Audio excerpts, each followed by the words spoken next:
뒷면이 되겠습니다.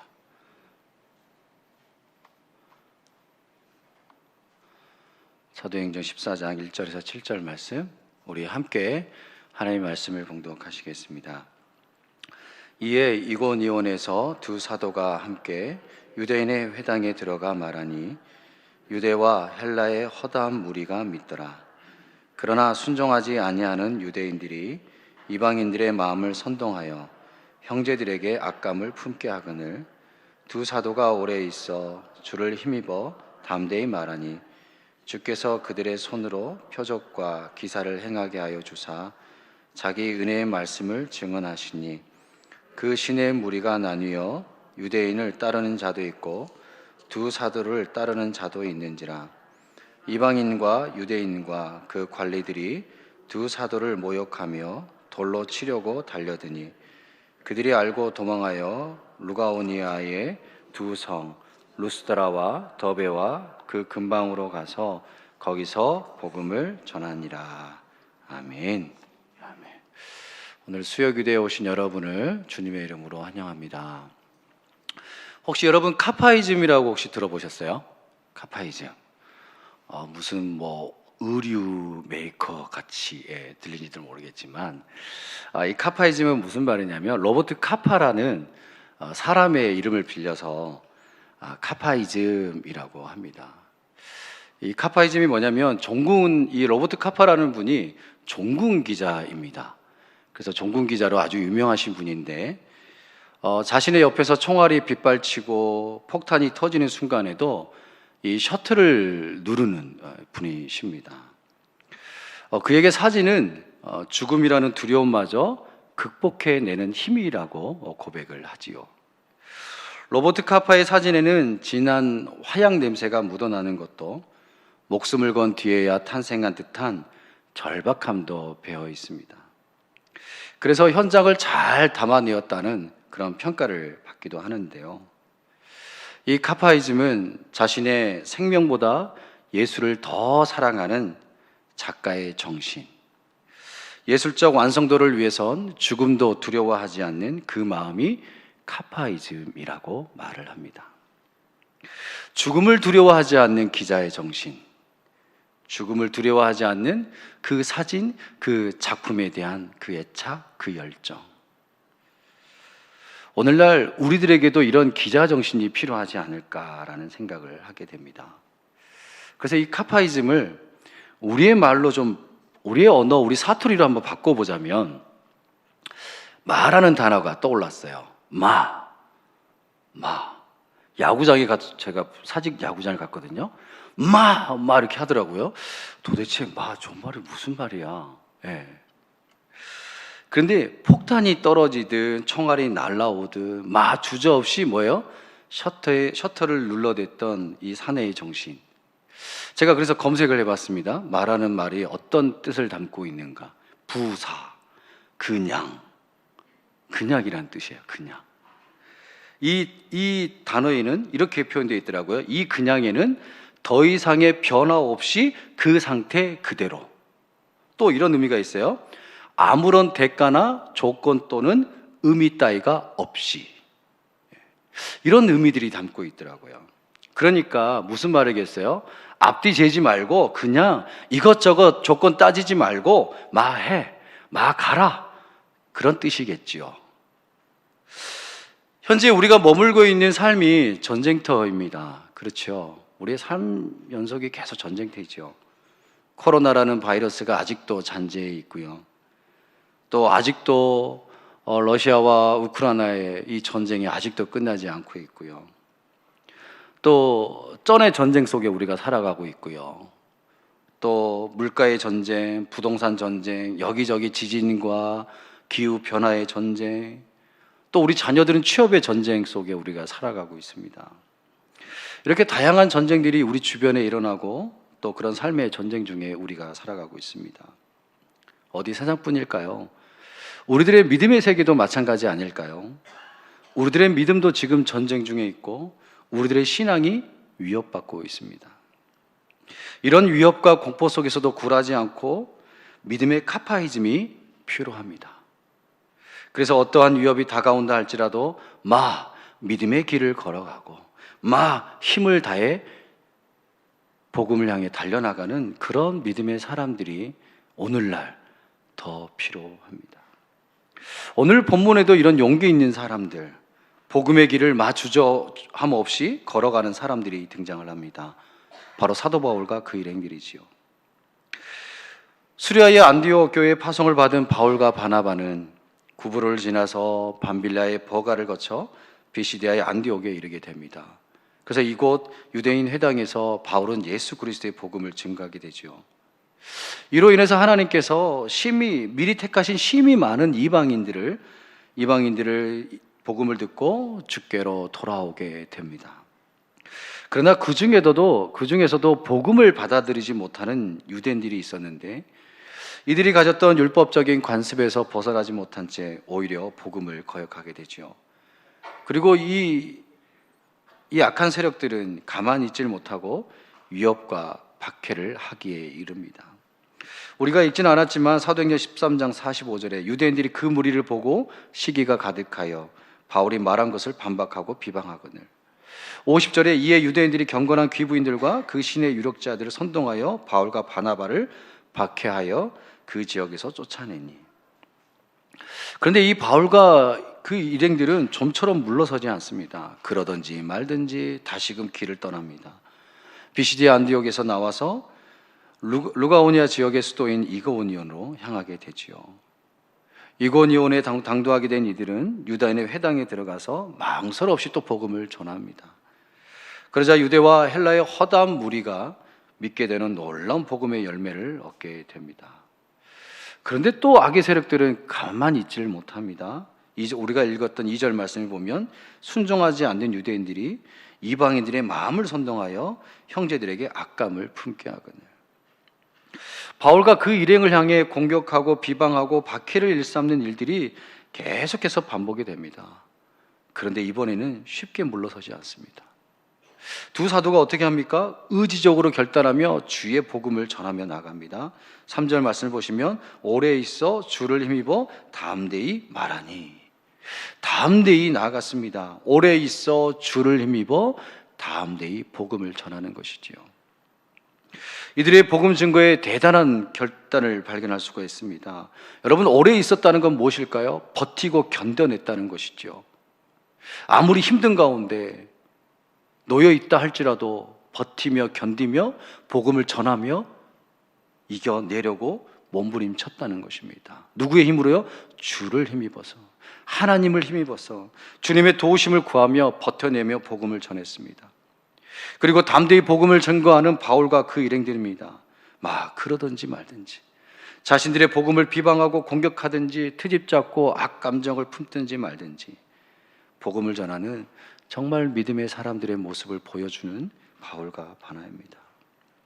그런데 여러분, 우리들의 삶 가운데 조금이나마 어려움이나 어려운 난처한 상황들이 발생되면 우리는 어떻게 하나요?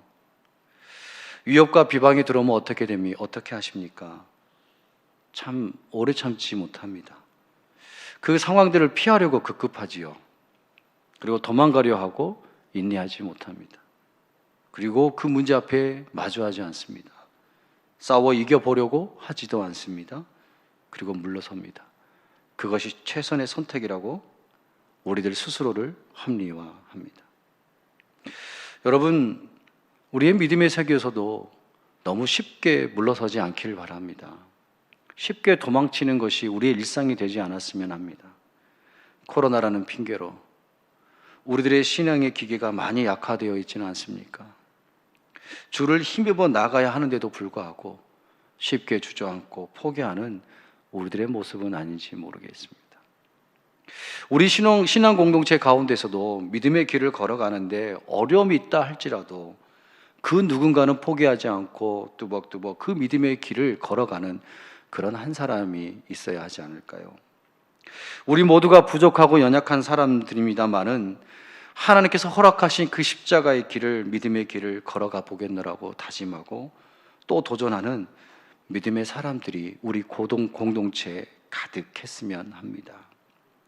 오히려 예수님을 믿는다고 자부하는 저와 여러분이, 사실 예수 그리스도를 믿는다고 자부하는 사람들이 믿는 사람들로서의 모습을 보여주지 못하고, 그런 부정적인 모습으로 인해 세상 사람들에게 손가락질과 비방을 당할 때 참 신앙인으로서 수치심과 자괴감을 느끼고 참 하나님께 부끄럽고 죄송스러운 마음을 갖게 될 때가 참 많습니다. 그렇다고 해서 여러분, 우리가 기가 죽어서 숨어서 살아가야 할까요? 나는 하나님을 믿는 사람들이 아닙니다라고 부정하며 살아가야 할까요? 누군가는 보여줘야 하지 않을까요? 죽음에 이르는 위협까지는 아니더라도 담대하게 복음을 들고 나아가는 믿음의 사람들, 소금으로 빛으로 살아가는 사람들의 삶은 이러한 삶이다라고 누군가는 보여줘야 하지 않을까요? 믿음을 지키고 살아가는 사람들의 삶은 다 그런 것이 아니라고 보여지는 사람들이 있어야 하지 않을까요? 그래서 그 누군가에게 모델이 되고 증인이 되는 삶을, 그래 내가 한번 살아가 보자, 또 도전하고 도전하는 그런 믿음의 사람들이 우리 공동체에 가득했으면 합니다. 여러분, 우리 모두가 도망가지 않는 성도가 되길 바랍니다. 숨지 않고 회피하지 않고 십자가를 자랑하고 십자가를 드러내는 우리들의 삶이 되길 바랍니다. 어떤 어려운 상황 가운데서도 십자가를 부인하고 도망가는 것이 아니고 버티고 맞서 싸우고 이겨내는 그 길, 마음 믿음의 길을 걸어가는 저와 여러분이 되길 바랍니다. 시편 119편 161절에 이런 말씀이 있습니다. 고관들이 거짓으로 나를 핍박하오나 나의 마음은 주의 말씀만 경외하나이다. 의지적으로 자기의 마음을 다스리는 자는 성을 빼앗는 자보다 낫고, 고관들이 거짓으로 나를 핍박하오나 우리들은 마음을 지키고 오직 여호와 하나님만을 바라봄으로 의지적으로 하나님께 나아가야 하는 것입니다. 의지적으로 마음을 다스리는 것은 주의 도우심으로, 성령의 도우심을 힘입어 다스리며 나아가는 것입니다. 바울과 바나바 두 사도도 주를 힘입어 성령의 도우심을 힘입어 사역에 임했습니다. 내 힘으로 하는 것이 아닙니다. 우리의 힘으로 하는 것이 아닙니다. 주님의 도우심으로, 하나님의 도우심으로 소그룹을 세워나가고 구역을 세워나가고 선교회를 세워나가는 것입니다. 내 의지와 결단에 성령의 도우심이 함께함으로 우리의 삶이 복음 증거의 삶으로 되어야 하는 것이죠. 이런 의지와 결단과 용기에 주님께서 어떻게 도우시냐면 3절 말씀에 주께서 그들의 손으로 표적과 기사를 행하게 하여 주사 자기의 은혜의 말씀을 증언하시니, 표적과 기사를 행하게 하여 주셨고 친히 은혜의 말씀을 증언하셨다라고 말씀합니다. 이들의 능력이 뛰어나서가 아닙니다. 주님께서 표적과 기사를 행하게 하시고 친히 은혜의 말씀을 증언하심으로 두 사도들에게 은혜를 베풀어 주셨습니다. 이것이 하나님의 선물이요 하나님의 놀라운 위로입니다. 힘들고 어려운 역경 속에서도 굴하지 않고 복음을 증거하는 그 현장에서 주님께서 함께 하신다는 그 사실만으로도 얼마나 벅찬 감격과 기쁨과 위로가 있겠습니까? 우리들에게도 하나님이 함께 하신다는 사실이 목격되고 우리들의 삶 가운데 나타난다면 이보다 더 큰 사랑은 어디 있겠습니까? 여러분, 우리가 대신방 중인데요, 사실 이런 고백을 합니다. 여러분, 목사인 제가 부끄러운 고백을 합니다. 제가 능력이 많아서 성도님들 찾아다니고 신방하고 기도해 드리는 것이 아닙니다. 하나님께서 어떻게 은혜를 내려주실까요? 부족한 종이지만 목사님을 통해서 내려주시는 은혜를 사모하는 성도님의 그 사모함, 그 간절함, 그 마음을 하나님이 더 예뻐 보십니다. 그래서 하나님이 은혜 내려주시는 것입니다 라고 고백을 합니다. 그렇지 않습니까? 사실 그렇습니다. 저는 뛰어나지 않습니다. 부족합니다. 그런데 그런 사모함을 하나님이 아시는 것이죠. 성도님들의 간절한 마음, 그런 마음을 하나님이 아시는 것입니다. 그 가운데 하나님의 놀라운 은혜가 있는 것입니다. 순종하고 청소하기 귀찮지요. 1년에 한 번 대청소. 그래서 좋다고들 하시더라고요. 1년에 한 번. 목사님 너무 좋은데요? 집이 깨끗해집니다. 우리 봄가을로 하시죠? 그러시더라고요. 좋습니다. 봄가을로 하시죠. 그랬어요. 우리 사교구 봄가을로 한번 해보려고요. 네, 긴장된 또 하시는데. 예. 그렇습니다, 여러분. 그 사모하는 마음 가운데 하나님이 함께 하시는 가운데 부족한 종을 통해서 하나님의 은혜를 내려주시는 것이죠. 이게 하나님의 은혜의 선물입니다. 그런데 이 복음 전하는 사역 가운데 두 패로 갈라지는 것을 목격하게 됩니다. 이고니온 시내 무리가 두 사도를 따르는 자들과 유대인들을 따르는 자들로 두 패로 나눠지게 되죠.